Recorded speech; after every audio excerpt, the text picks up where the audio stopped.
from the Washington, D.C. area. It's the Inside Scoop, all the news that our viewers want to know. Now, here's the host. Welcome to Inside Scoop. I'm Kimberly Costabile, and tonight I'm with Delegate Marcus Simon, representing Falls Church in Merrifield. And we'll also be talking to Jeanne Smoot about what happened in Richmond as it wrapped up this weekend. So, Marcus, how was the session for you so far? So far, well, it was a great session. We just finished late Friday night. We actually finished a day early. In Virginia, we have 60-day sessions every even-numbered year when we do the budget, and a 45-day session in the odd years when we're sort of just cleaning up. So this was a long session, and it was a 60-day one. It started in January and was middle of January, and we finished up on Friday night with the budget at about 8:30 p.m. Some of us weren't sure we wanted to stay late that night, but everybody decided ultimately it was better to finish a day early and get out of town. And just get out. Were there any surprises this session for you? You know, this is my second term, my second full term, so my third session. So you start to figure out how things work there and what the rhythm of the place is like. This year things got a little bit ugly though when we did the election of a Supreme Court justice. We knew kind of going in that it wasn't going to be pleasant because Governor McAuliffe had appointed Jane Roush as an interim appointment. She's a really well-regarded jurist here in Fairfax, and she was appointed as an interim appointment. And in 108 years, every governor's interim appointment had always been confirmed by the General Assembly at their next session. This year, for whatever reason, the Republicans decided they weren't satisfied with the amount of consultation they received from the governor before he appointed her. And so they made a point of saying they were going to try and get rid of her, which led to a really acrimonious, particularly the last couple weeks of session. For a good long while, we had a Republican on the Senate side who was a holdout against getting rid of Jane Roush. But ultimately, they flipped things at the last week of session, really. They floated the name of Ken Cuccinelli as a potential Supreme Court justice, the former very conservative attorney general. And I think that scared folks enough that we ended up with a sort of a compromise candidate in their minds, who was probably going to be a decent justice. I just was really disappointed with the way that the process worked out this year. Wow, sounds like a lot of drama in Richmond. Good. And I have Jeanne Smoot, I think, with us on the telephone, but I just want to double check. Jeanne, can you hear us? Yeah, Jeanne, maybe not. Well, Jeanne will probably be dialing in soon. Jeanne was working on some special bills related to protecting women in terms of domestic violence. And Jeanne, are you with us? I'm here. Can you hear me? Great. Thank you. Great. Yes. So Jeanne wanted to talk about what happened in Richmond in terms of what she was advocating for. And so Jeanne, you're with the... Yeah. Okay, so tell us a little bit about the center you work for and the mission. Great, thank you so much. So my name is Jeanne Smoot. I work for the Tahirih Justice Center. We're a Falls Church headquartered organization that has a couple of other offices around the country, and we've been around since 1997 serving women and girls who have suffered and survived a wide range of abuses: domestic violence, rape, human trafficking, forced marriage, and other abuses. And this session, we were very pleased to collaborate with bipartisan champions in the Virginia legislature to protect girls in Virginia from being forced and coerced into marriage. And I think many people had a few shocking realizations that they encountered as we did this work. So I thought I might cover what some of those are, and assuming that you all can hear me all right? Yes, Okay, great. So the bill that just made its way with some pretty strong bipartisan support all the way through the legislature and is headed to the governor for signature would raise Virginia's minimum marriage age and put in place some pretty critical safeguards against forced and coerced marriages of minors, and to make sure that the marriage is really voluntary and that it's in their best interests. And so I think as we went along doing this work, there were three basic shocking realizations. One were the numbers of children in Virginia that have been married over the last decade. I think many people assume it doesn't happen, or it doesn't happen that much, mostly involves age peers, and that there aren't really maybe that many reasons to be that concerned about it, but we now know otherwise. In Virginia, we uncovered statistics showing that 4,500 children were married from 2004 to 2013, that about 90% of those underage spouses are girls, that girls as young as 13 were being granted marriage licenses, that 90% of the time they were marrying an adult, and over a third of the time those adults were several years older and sometimes decades older. So I think that sort of blew that assumption out of the water. Second, I think many people didn't realize just how lax, how negligent really our current laws on minimum marriage age are in Virginia. So currently, if you're 16 or 17 and you have parental consent, a clerk can approve. And if you are under 16 and you have both parental consent and evidence of pregnancy, the marriage license can be approved. But what I think that exposed really is that instead of ratcheting up its guard when kids are coming to the courthouse to get married and asking some questions, the sort of basic inquiries that might be needed to make sure that that marriage isn't going to put that young person in real danger, or maybe reflect that that young person is already in danger. After all, parental coercion can be hidden by a parental consent signature on a form, and a pregnancy can actually be evidence of a rape or statutory rape. So that was another thing that we found was really not doing the minimum due diligence that would be required by Virginia's children. And then we found out more about all the other laws and obstacles, the ways that state laws make it difficult for a young person who might be facing an unwanted marriage or find themselves trapped in that marriage, so long as they're a child in the eyes of the law, that all those state laws could work against them. So you bundle all that together with what we know from our work at Tahirih are all the vulnerabilities of young girls and women to abuse, the fact that girls aged 16 to 19 face the highest rates of intimate partner violence among all victims of intimate partner violence around the country. You put all of those data points together, and what we know about the vulnerabilities, the dependence, and deference of children, and that pulled a knot together in our stomachs, and we're very pleased that this bill that was passed, the new law that was passed, will finally put in place some critical safeguards to make sure that Virginia's children are being protected, and these situations are being put under the microscope, and a judge's eyes are being put on them, and not just a clerk's approval of a paper form at a window. So it sounds like in this case, it's been passed by both bodies and it's in front of the governor at this point. And how confident are you that it'll pass?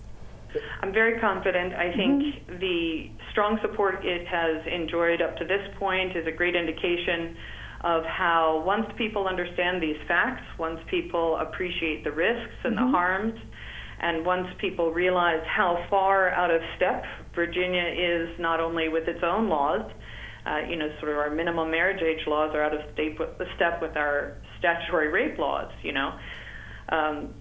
how far Virginia is out of step not only with its own laws, but with other states around the country, how we fall in the minority of states in terms of the procedures we've had to date, that the governor will sign the bill and show, again, that this is resonating really with folks as a common sense, safety-centered criteria being put in place at long last, long overdue, to make sure that we're not just rubber stamping marriage applications that involve kids. Wow. Yeah. Great. This was an issue that had a lot of bipartisan support. It was really not terribly controversial once people understood what it was. And one of the things we deal with in Richmond a lot is there's a suspicion sometimes by some of the rural folks of what we're about when an issue like this comes about. And so sometimes it takes some explaining, and it takes look, we're not talking about 17-year-olds and 18-year-old farm girls and kids from the country who fall in love early, or high school sweethearts or things like that. And so they need to understand that it's very different. And a little bit of a hurdle too, getting over this idea that parental consent was not enough. It was sort of hard for people to imagine that parents would be acting in a way that most of us wouldn't think was really in the child's best interest. Right. Because Virginia is very much a parental rights sort of a state. Hey, each parent should be sort of free to raise their kids the way they want to. We see that in the prevalence of homeschooling and public charter schools and things like that. Right. So kind of overcoming that sort of inherent sort of bias against this kind of legislation at first was important. I think that the folks at the Tahirih Center did a great job really of educating some of the more skeptical lawmakers and getting this to the point where it's really, I don't think at this point, very controversial at all anymore. Right. So Well, in the and I process, think I wanted to also thank our champions, Senator Vogel and Delegate McClellan, who really, this issue immediately resonated with them. They immediately got the child protection concerns and how the lax legal loopholes at present were just not doing justice by the children involved. And I think, just as you said, once people really understood what we were intending to do and what the impact of this bill would be, they understood it wasn't meant to take away rights. It was meant to empower young people to ensure that they were fully and freely consenting to marriage. And the bill, as it has been sent to the governor for signature, pulls together in one place in Virginia what's in a few other places and lots of other states' laws, but I have to say I think Virginia is pulling it together in probably the most coherent and most common sense whole of any state in the country at present. It sets forward an age floor of 16 because that's the minimum age for emancipation in the state, that is to be considered a legal adult if you petition for that approval. It says things like pregnancy and parental consent can be considered by the judge, but they aren't enough because of just what the delegate said to show the best interest. great. Jeanne, we've got to take a break. And I know that you had a tight schedule today and you had to move on. But, Yes, sorry about that, but I'm so excited about this progress that will be in Virginia because of this bill, and I appreciate your time. We're looking forward to seeing you in April. So we'll come on back. And then Marcus, you stay with us? Yeah, if you need me to. Yeah, stay with us to the next break and we'll just talk. I helped turn my child's public school into a whole new kind of school. One with a curriculum that really motivates kids. One that has extended hours, 6 days a week, year-round. With loads of academic, cultural, and recreational activities. One that has support services like medical and dental right there. A school where parents' involvement is encouraged. Where teachers have more time to teach. And students are excited about learning. There's just one problem. My child doesn't ever want to come home. You can help turn your school into a community school for excellence. Find out how. Call 1-877-LOVE-TO-LEARN. It's coming. Right to your neighborhood. And when it does, you may be surprised. It's your Social Security statement of your benefits, and it's going to help you plan your financial future. Your benefit statement will tell you how much Social Security you're eligible to receive and when you'll get it. Then you'll know how much you need to save for retirement, because that's coming too. The future is in your hands. Choose to save. The toxic fumes from this meth lab are seeping into Jamie's sinus cavity. Ammonia vapors invade her throat. Toxic gases fill her lungs. Jamie's body is deteriorating. And she doesn't even know it. Jamie, dinner. So, who has the drug problem now? Find out how meth affects you at drugfree.org/. We're back to the Inside Scoop. Here again, your host. Welcome back, and we're here with Delegate Marcus Simon, representing Falls Church. And so you were comparing this legislative session with your first one, and how would you say, I mean, it's different obviously because of the length, but how do you feel more comfort and ease, and are you going to introduce some exciting bills next year? Yeah, sure. Well, you know, so there's a unspoken rule, right, that freshmen are sort of there to be seen and not heard. And so my first term, really, my first session in particular, you try to sit back and listen, see how things work, get the rhythm of the place, learn the procedure. And I always reminded myself, you know, the General Assembly's been around since 1619, and somehow it's managed to survive, you know, almost 400 years without me. So, you know, what's another session, right? I could wait to be heard. But now that I'm sort of in my second session, I started to talk a little bit more. Now that I'm into my third session, my second term, I really did get comfortable speaking out. And in fact, we had a lot of turnover. We had 8 new members of the Democratic caucus. So we only have 34 members. Almost a third of our caucus was brand new. So some of us had to sort of step up and take on a bigger role right away. And so I was happy to be one of those folks. I got to be the person to speak out against a lot of the aggressive bills that they had to try and put guns everywhere in Virginia, to give more guns to more people in more places, and I stood up to some of that. Also, there's a big debate this year as a pushback to same-sex marriage now being the law of the land. The response on the right was to try and put together some of these what they call religious freedom bills, which aren't really about religious freedom, but they're about allowing people to discriminate now against same-sex couples without any kind of repercussions. And so I was sort of our caucus point person on that issue, and I debated that on the floor and tried to point out that what this really is, you know, it's not about freedom. We actually had this come up just one of the last days of session, so it's fresh in my mind. You know, anybody, you know, the bill in particular said that you couldn't require anyone to perform a same-sex marriage if they didn't want to. And our point is that's already the law.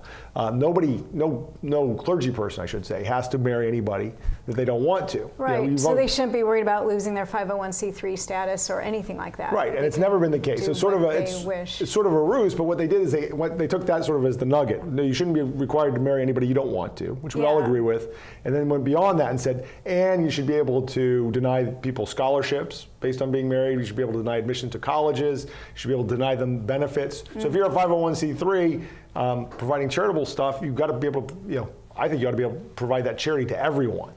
And not say, no, if you're part of a same-sex couple, you can't participate in what we do. Right, but as a private entity, the church has a choice to marry whoever they want, and then they won't have repercussions like that. They won't take away their license. Right, and that's always been the case, and that will remain the case. That's so.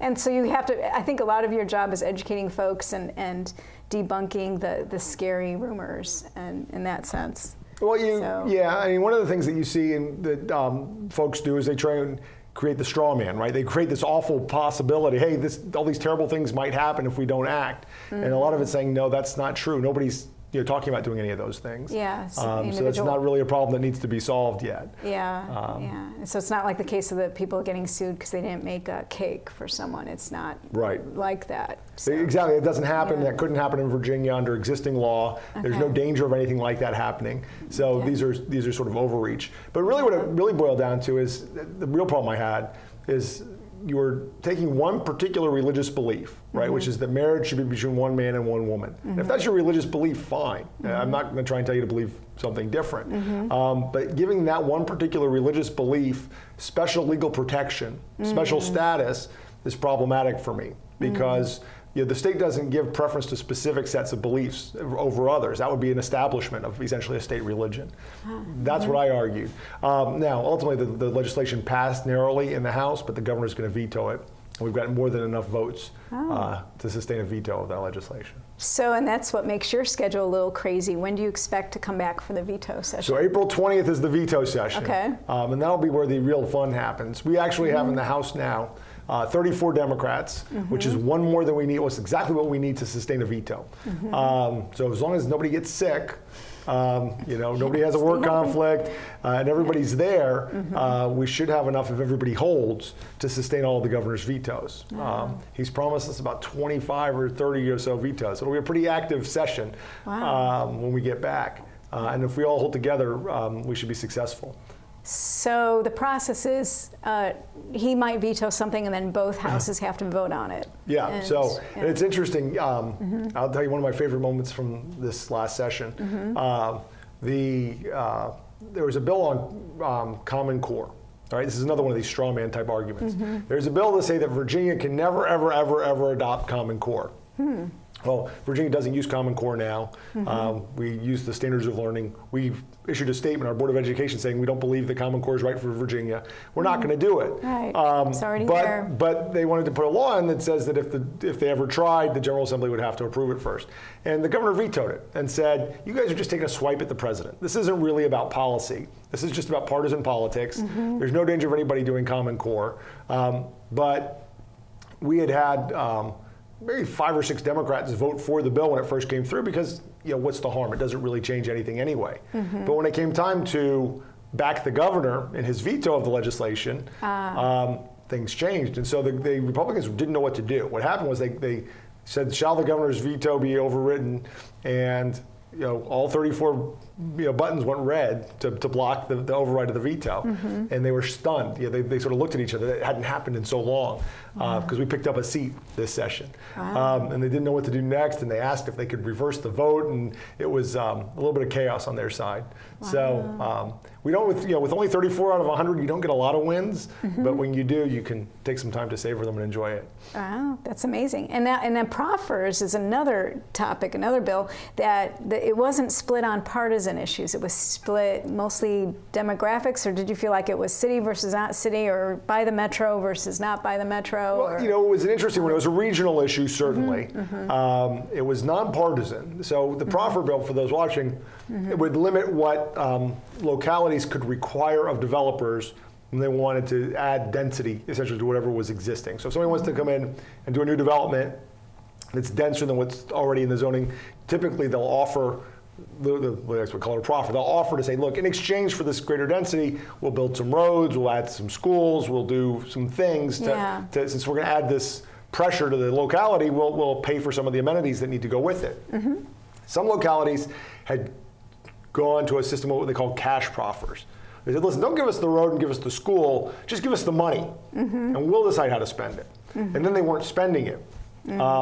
Also, there was something called design proffers that some localities were using, particularly in Chesterfield County, where they wanted to make sure that the development was of high quality. And to control the quality, they were literally telling the builders what kind of countertops they should have, what kind of fixtures they should have, brushed nickel or brass, and all these sorts of things. And the builders sort of said, look, enough's enough. This has gone out of control. It's gone from a place where you help us out a little bit to you're telling us exactly what we have to do in order to get it. It becomes a tax, essentially, on it.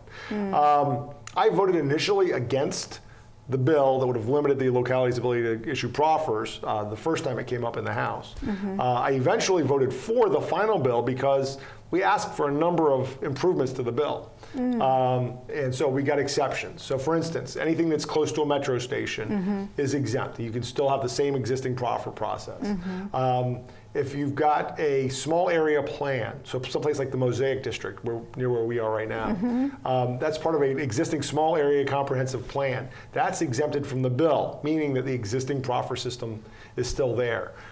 So for my locality and my district, when I went back and asked for a series of amendments, and the proponents of the bill said yes, I couldn't, after that, have them say yes to all my amendments, still vote against their bill. Otherwise, you'd begin to lose credibility. There were some folks that, Loudoun County, for instance, which was really one of the targeted communities, where it wouldn't matter what they were going to do to the bill, it wasn't going to work for Loudoun, and so those delegates voted against it. Some Fairfax delegates voted, continued to vote against it. I represent the city of Falls Church as well as Fairfax, and most of my area, again, got what we wanted out of it. So as much as I felt some solidarity with some of the fellow folks, but you can't be down there and bargain in bad faith. If you're going to make a bargain and you're going to say, I want these things changed, then ultimately when you get what you want, you need to vote the right way. Otherwise, they won't offer you any concessions again the next time. Yeah, and so when you have a bill like that, how do you poll the people that in your district, or how do you figure out where to stand on that bill? Yeah, that's a great question. You know, I do a candidate survey, and we do ask some questions generally, but I kind of think it's my job to know how my constituents feel about something like this, and then to be able to explain to them, you know, why, look, I understand what you guys value and what's important to you, and here's the way I voted the way I did. Yeah. And to be able to, you can't necessarily poll them on every issue. There's not going to be time for that. But again, my job is to be such a, you know, that's why I attend civic association meetings all the time. It's why I go to town halls. It's why I really become an active member of my community. So when something comes up, I'm like, I know how my constituents are going to feel about this issue. Yeah, yeah. And when the last time I was down there, how many thousands of bills are introduced in a 2-month session? So, you know, typically it's over the 2-year, the biennial process, about 3,000 bills. I think we were a little ahead of schedule. I think we had about 1,800 or so this session, not counting joint resolutions and commending resolutions and things like that. So it's a lot that comes at you very quickly. And you've got to be able to also trust your colleagues. You know, we talked about Jen McClellan earlier from Richmond, who carried the bill on underage marriage. You know, I know how she feels about a lot of issues, and she's a real expert on this. And so when I saw that she was a sponsor, that made it easy for me. I could sit back a little, but I didn't have to become an expert too. Trusted her judgment. I could trust her judgment on it. And then one of the probably last question, we have about a minute and a half left, is why did you vote against the budget? I don't know if that's a long or short answer. There's a short answer and a long answer. The short answer is I voted against the budget because it didn't have Medicaid expansion in it. We have 400,000 Virginians that would benefit from expanding Medicaid, that would have health care coverage, that don't have it now if we expanded Medicaid. The governor's budget that he introduced included Medicaid expansion. So it's costing us $3 billion over the next 2 years in federal money that we're not going to receive. That's about $6 million a day for Medicaid expansion. In addition to that, it's costing us about $250 to $300 million out of the general fund on services we're going to have to spend on things that would have been covered by Medicaid expansion. For example, real quick, prisoner health care. We're paying for prisoners who would qualify for Medicaid under Medicaid expansion, we're paying for 100% of their health care with our state funds. That's money that's not going to programs to improve mental health in prisons. It's not going to rehabilitation. It's not going to prevent recidivism. All these things that were in the budget that got taken out so that we could fund basic medical care. And it says right there in the budget, these are savings that are a result of not expanding Medicaid. So, you know, I have the luxury of being one of 100 and being a part of a minority party. I felt that my vote was more valuable as a statement and as a protest against what was happening. I knew there were enough votes to pass the budget. Wow, well, thank you so much for spending time with us. Great and we're going to talk a little bit, maybe next month or as soon as when you're done with that veto session. Happy to, anytime. Thanks for stopping by. So thanks, and we'll be back in a little bit, meeting with some students and finding out the benefits of ROTC in the high schools.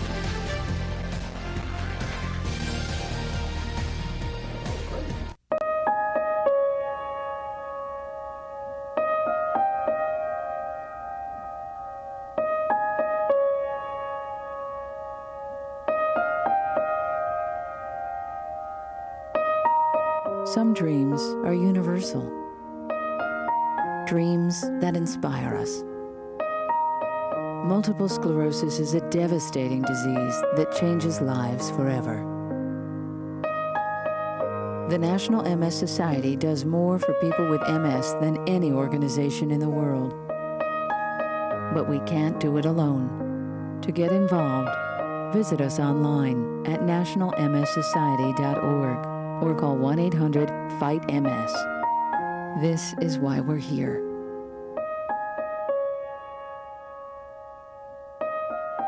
Because nobody dreams of having multiple sclerosis. What's wrong with this picture? Half of young Americans can't locate economic powers like Japan and India. 20% can't even find the Pacific Ocean. Without geography, our children aren't ready for the world.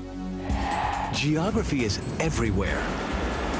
It's incredible creatures, rhythm, fashion, flavor. It's economics and politics. It's change. Understanding connections between people and places is critical in the 21st century.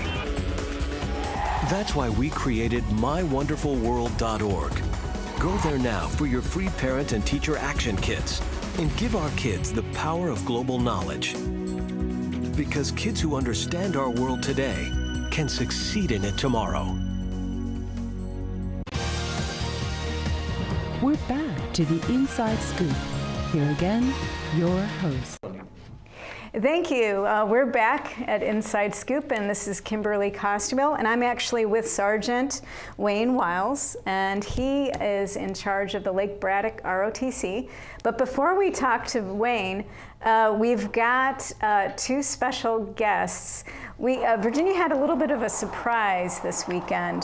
The former Secretary of State, Colin Powell, visited us at in Chantilly, and there was he was a surprise guest to this special dinner here, and it was the Pershing Rifles formal dinner at the Westfields Marriott Washington Dulles Hotel in Chantilly.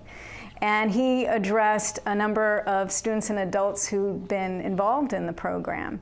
So without further ado, nobody knew about this. None of the press knew about this. This is a true scoop on Inside Scoop. And we have photos from when he made the surprise appearance. But many of the guests were not aware, and they were just told that a special guest was coming. And because of his alumni ties, he did some things that some of the guys here will talk about. So I have here Chris Shuereman. Can tell us a little bit more about the general speech and what you got out of it. Chris? Thank you, Kim. So General Powell is actually a member of Pershing Rifles. He pledged Company A8, City College, later City University of New York. And he was there this weekend for us. It was supposed to be one of those things where we were just not allowed to tell anyone. And we were very excited that he was able to come and join us. He's been a member of our organization since he was in college, and he spoke a lot about that in his speech, and we were very glad to have him, Kim.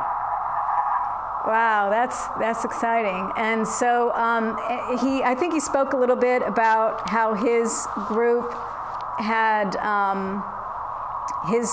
you're saying that they're revitalizing the program at his alma mater. So how did that go?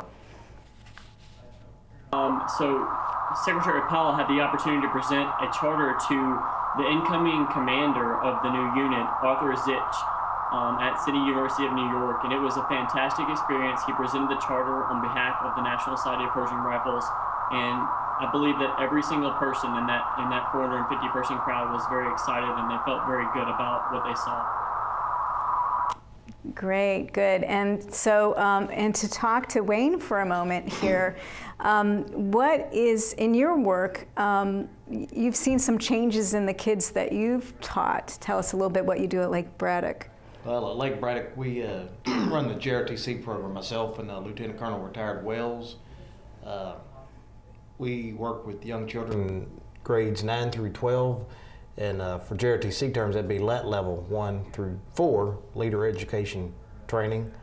And we basically try to teach them life lessons in terms of the importance of making good decisions and then furthering your education, service to community, service to country, and just trying to, be a better person all around. Mm-hmm. And you're saying that you saw with some of the students, they became more motivated, or it affected their other routines in life? Yes, I think through getting feedback and communicating with the parents, we can find out what types of issues parents in general are having with their teenagers, and we try to tie our lesson plans in to focus on those areas where parents are having problems, try to see an improvement on the children, and we, continue to touch base with the parents and find out how their children are behaving, if they're getting better or worse, which normally it's always better. Normally we get good feedback. We explain to them, the cadets, the students, that they really need to try to make good grades, make good choices. One bad move that's really bad, could mess them up for life with all things in the military. If they go in the military and they want to get a background clearance, top secret clearance, well then they go pretty deep into your past, and you got to have a clean record. Wow. So, and then do you find even small changes with do they study more often? Do you find them get more disciplined, more compartmentalized and Well, I think in some ways, we talk to the kids and we give them a chance to speak and ask them if they've gotten better, and just to be honest with us.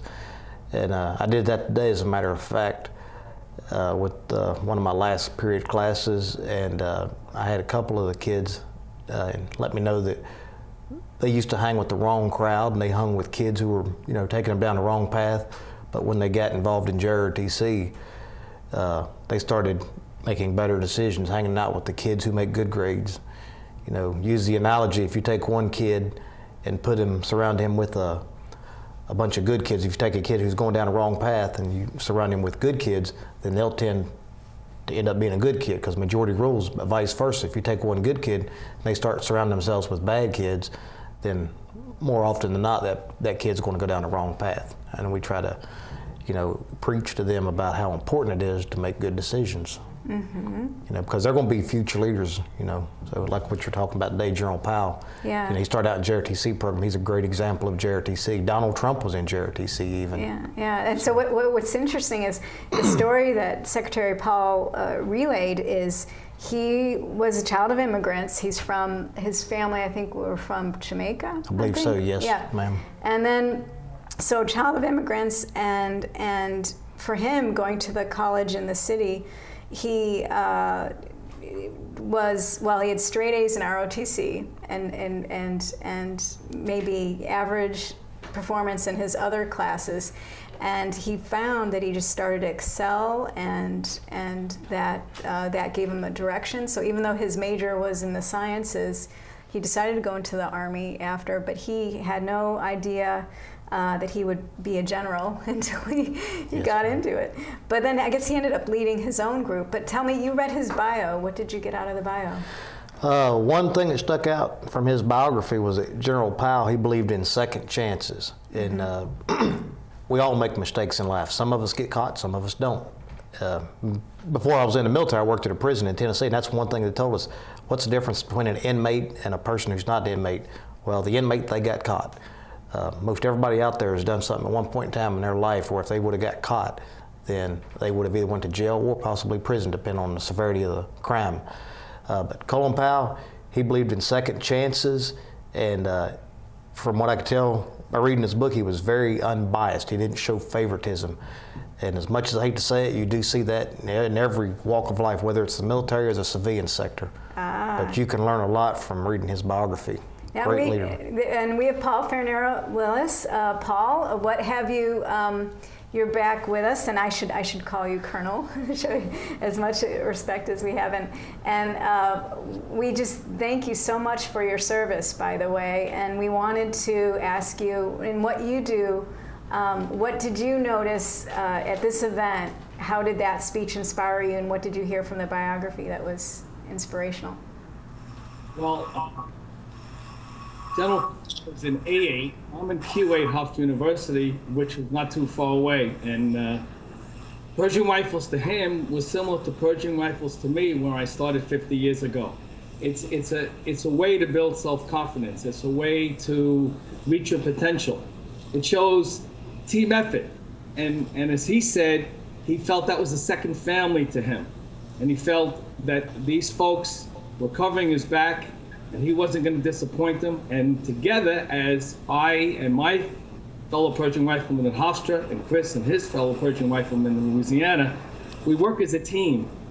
And we realized, as he did, that it's the team effort that gets the job done and helps everyone's motivation get higher and their sacrifice even greater.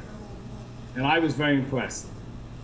Wow, that's amazing. And then I don't know if you can see, but when he was there at the ceremony, he explained what did he do with his cord. He explained what he gave away some things to the group.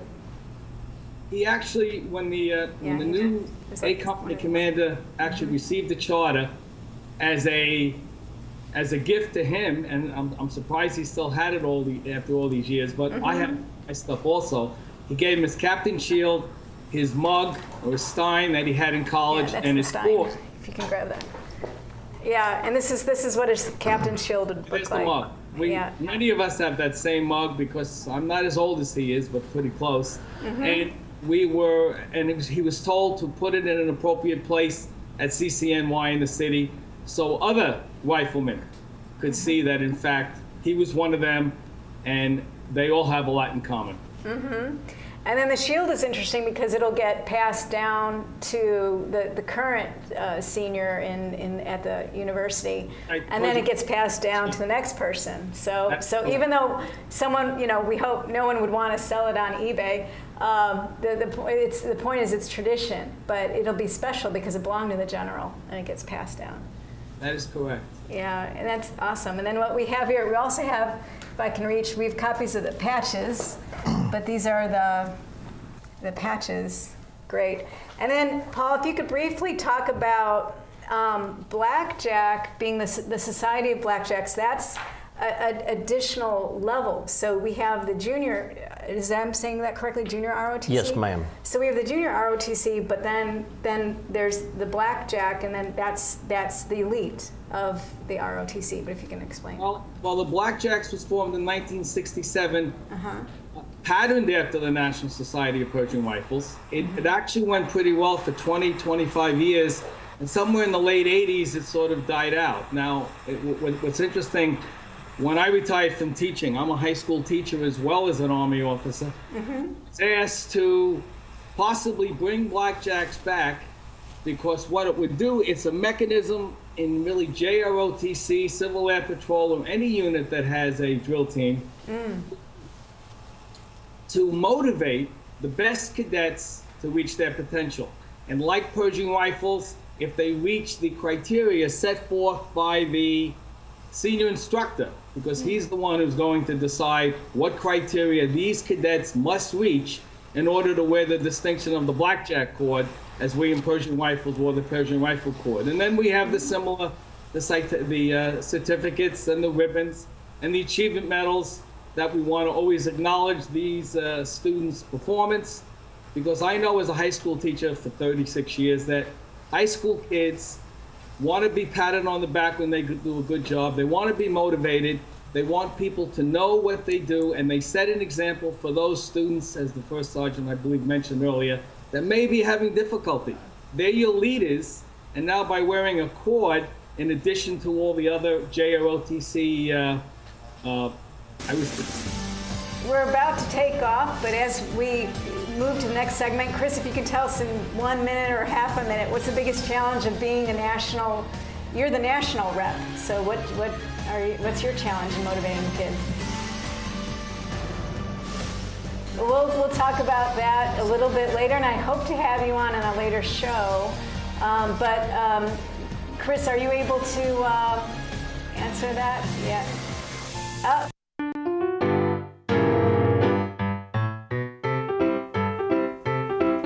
There's more than just books at the library.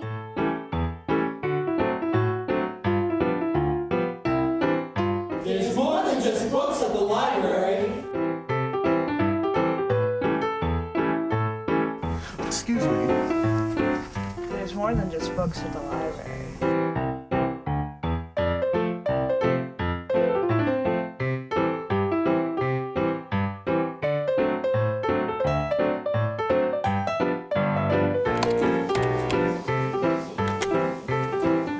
Il y a plus que de livres à la bibliothèque.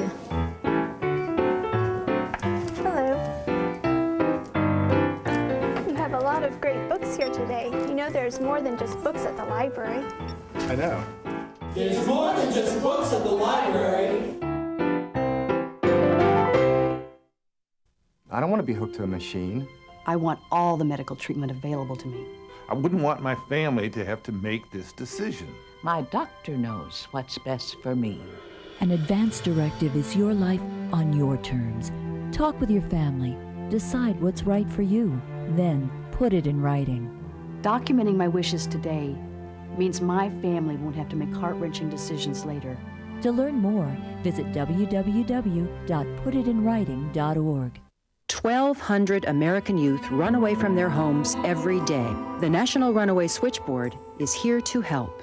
1-800-RUNAWAY. If you are a runaway, thinking about running away from home, or a parent or guardian concerned about issues facing your child, call us 24 hours a day. 1-800-RUNAWAY. In times of crisis, hope is just a phone call away. 1-800. We're back to the Inside Scoop. Here again, your host. Welcome back. I just want to thank again the folks who were with us in the last segment. We have, so it was the folks from the ROTC. I definitely want to thank them, and we will go into more detail on that subject later on in the year. But this is a wonderful show. We've got a lot for you in terms of advice for parents. So we talked about how ROTC is great for kids. Now we're going to talk about how to instill a sense of patriotism in kids by giving them an awesome tour of DC. And then the other side benefit is there's a way to get the kids to take a tour, and the parents get to go off on their own to lunch or brunch or a little date, or the parents can go off to a romantic art museum while the kids go to the history museum.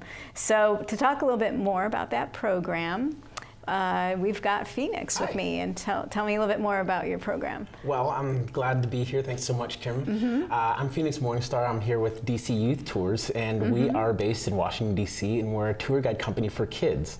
So the idea being, as you mentioned, that sometimes you go on vacation and you need to have a little space as a parent, maybe, to just kind of get your game plan together, you know? And as a skier, when I was a ski instructor, it was just the normal thing. You show up at the mountain, you take the kids to kid ski school, and the parents go on off and they do their thing and ski, and maybe they meet up for lunch. And so we thought, well, why don't we have that here in Washington, D.C.? If you go down to the National Mall, every so often you'll see the families, and you know, if you've worked with kids at all, you know, they're just a mile a minute. Oh, I want to see that, want that, selfie, right? So if you're a parent, it's like, wow, you know, it's kind of hot in the summertime maybe, and it'd be nice to have somebody else once in a while to keep up with them. And so that's where the idea of DC Youth Tours came from, was, well, what if we did kind of bring ski school to DC and take kids on tours around the National Mall and in the museums and things like that, and really just give them a really good shot to be kids and run around, have a good warm time, meet other kids from around the world, which is kind of unique here in Washington, DC, that, you know, you can almost just look around and you've got a dozen different countries represented by people around you. So wow, that's fun. And your tours take all different topics. So you have different themes for the kids. Right. Well, when we put the tours together, we thought, well, we've got to call them names. We've got to have names for these tours, right? So we got really creative. We said, how about a red, a white, and a blue tour? And so that was the beginning. So we've got a red, white, and blue tour. And then we also came up with a couple other themes. So the Science and Technology tour was something that I personally came up with. I'm a scientist by training. And so we've got so many agencies around the National Mall, along with NGOs, that really focus on science, technology. You've got the National Academies, of course. The USDA is just on the other side of the National Mall as well. And of course, you can't miss the Albert Einstein statue. Of course, kids should be crawling all over that and getting their pictures taken. So that's one of our specialty tours that we have. And then we also have arts and humanities, and I'm so excited. Just this weekend we hired a new teacher on board to give tours, who actually is a focus on arts as well. So he's just really excited to come on board and really kind of dive a little bit deeper than we normally would in these tours. So wow, and there are subject matters maybe the parents wouldn't have thought of. I mean, there's so many times, you know, you can just go to the Space Museum and say, okay, we did it. But this is unique places, and you're going off to. And one of the cool things too, even, you know, when we talk with parents about, you know, what are we going to do, and our kids going to have more fun than we are on the tour, is it's a nice kind of, I guess, sampler, you could say, of things. So I know when my parents came to town with some nieces and nephews, they were like, okay, so where do the kids want to go? And the kids are just like, I want more cereal. I want a blow pop. And it's like, what do you want to do today, you know? And you're just like, oh, how do you figure out what these kids want, and when do they want it? And so our tours are kind of in those nice places where you're just like, okay, after they spent a day with us, they're going to come home saying, I want to go to the Spy Museum. I want to go to the, and it's like, oh, your job's done. You know exactly what they want, and you can just go ahead and take them onto it. So where they can go. That is so much fun. That's so, and then what do you feel like what age groups are you handling? We're working with age groups 9 to 15. That seems like a good age group. You know, about the 15-year-olds. They're usually ready to kind of maybe go off on their own and just kind of check in with mom and dad. So maybe we don't get so many in the upper age groups, but certainly that 9 to 10-year-old group, that's kind of where we're saying, all right, we're going to have some kind of day camp kind of feel to it, and a lot more running around, a lot more games, and a lot more kind of quizzes and things like that throughout the day for the kids to kind of participate in. Wow, that's very cool. And so what's the most unique reaction you've gotten from a kid, or something that jumps out in your memory? Oh gosh. How many times kids want to take selfies with you? They really get They start bonding to you by the end of the day. You know, when you have this, so when we're doing our hiring, and we are hiring right now for the upcoming season, it's always talking to our new staff saying, look, you are going to be famous. These kids, every day is a new day for you, but it's the day for them. And it's just like, they want, this is Coach Larry, this is Phoenix, and you're going to be famous. You're going to be, if you don't have a Facebook account yet, you will have one, because the kids maybe will make one for you, or if nothing else, they'll be your fans. Yeah, we're going to be all over Instagram. That's cool. And what I like, and you have a unique website, or I enjoyed watching your website because you've got videos on there, and you decided to illustrate the concept using animation. And that's an interesting concept, but we might be able to put it on later. We're working on the technical end, but if not, you can go to www.dcyouthtours.com, and the video's right there displayed prominently, so you can definitely check it out. Yeah, it's really well done. It's only a minute long, and it just illustrates what a typical day would be like, and how good it is as parents to just leave the kids by. And the reason why I suggest this for Fairfax is sometimes you're so close to DC, you don't really enjoy DC, and you avoid going into the city and this and that, but this is easy. In some cases you can pick up the kids, and in other cases the parents can meet you. They can take the metro and meet you at a spot and depart. So tell us how that works. So I mean, we set up shop right there at the Smithsonian stop right there on the National Mall, so it's quite easy, even if you're coming in from the Falls Church Metro, or you're coming in from Vienna. It really doesn't matter. It's pretty easy to just go ahead and find us right there. As you'll see from our website, bright colors, lots of energy anyway, so you'll find us right there. Registration is all online, but that's just something I found even as myself moving around a lot. It's like you forget all the cool things that are right there near you, and I was so surprised. I've only lived in the DC area for about 4 years now, and that kind of feel is still here in DC, where it's like, wow, you just think you're gonna go, eventually you're gonna go to the Space Museum, or you're eventually gonna go to the National Gallery of Arts, and time just slips away, and you're just like, wow, where'd it go? So this really kind of offers folks in this area with kids a way out on the weekends to maybe, if you haven't had brunch in a while and the kids are a little bit keeping you busy on the weekends, that this is an option to go to and be able to say, oh, this is great. So I'm really glad you brought that up to you, because we're actually coming up with a package that we're hoping to have complete and ready to rock and roll in the next week or two, in which it's basically a Take Back Your Brunch program. Sounds fun. And we actually, we managed to queue up the video, so I'm excited. I don't know if you can see it there, but, but we're going to put it on, and we're ready to roll with it. But it's so neat how it illustrates the brunch concept. Oh my gosh, honey, we leave for the family vacation to Washington, D.C. in 1 week. I've been so busy with work, the flights and hotel, and the kids' activities. How are we going to plan to see everything? I mean, how are we going to get the kids from the hotel to the sites? Parking looks crazy. The metro is so confusing. I just know we're going to get lost if not. Hey, slow down. It'll be fine. Maybe what we need is a day in the city to relax and get our game plan together. My friend Kathy said she had DC Youth Tours take the kids for a day-long tour around the major sites. She said it gave her and Dave a day to get their bearing around the city and have a nice lunch together, while the kids got to tour around Washington, D.C. with other kids their age, visiting from around the world. Kathy said her kids wanted to do it a second day, and they made a bunch of new friends. One of Kathy's kids even did a school report based on their time with DC Youth Tours. Wow, that sounds like a great idea. Not to mention, getting a whole day at the museum for just the two of us would be fantastic. Visit www.dcyouthtours.com to reserve a tour with DC's only tour company specializing in youth tours. Great. So I think that's an interesting concept. And so you're saying the gentleman I spoke to on the phone, he was the computer genius in terms of an entrepreneur, and so that was what. And you said that illustrates because of the skiing trip concept. Right. Yeah. It's really quite unique, and I like the video too because it brings up some of the challenges that we that live in the area have of like that maybe as a tourist you don't see as much as like, yeah, parking is really tough, and if you can imagine not knowing what's going on and where to go and where all the metro stops are, it's like, wow, you could really burn a whole day of your vacation getting frustrated with, and then at the end you end up with parking tickets. So this really makes it a lot easier, and just like the video said, give you kind of a day to just, all right, let's figure out what's going on and kind of have some time to ourselves. That's great. It's a great concept. And how do you get kids excited about history, for example?